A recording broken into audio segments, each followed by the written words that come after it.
अकोला महानगरपालिकेने डाबकी रोड मुख्य रस्त्याच्या रुंदीकरणातील अडथळे दूर करण्यासाठी मोठी कारवाई केली आहे।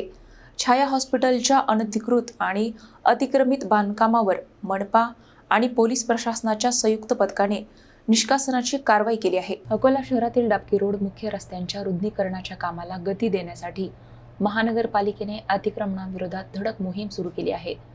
त्याअंतर्गत पश्चिम झोनमधील छाया हॉस्पिटलच्या अनधिकृत आणि अतिक्रमित बांधकामावर बुधवारी निष्कासनाची कारवाई करण्यात आली। मनपासह आयुक्त गणेश शहाणे यांच्या मार्गदर्शनाखाली पश्चिम झोन क्षेत्रीय कार्यालय आणि अतिक्रमण निर्मूलन पथकाने ही कारवाई केली। डाबकी रोडच्या रुंदीकरणाच्या कामात संबंधित बांधकामामुळे अडथळा निर्माण होत असल्याने ही कारवाई करण्यात आल्याची माहिती मनपाकडून देण्यात आली। कारवाई दरम्यान पोलीस प्रशासनाचा कडेकोट बंदोबस्त तैनात करण्यात आला होता। मनपा अधिकाऱ्यांच्या उपस्थितीत अतिक्रमण भाग हटविण्याची प्रक्रिया पार पडली।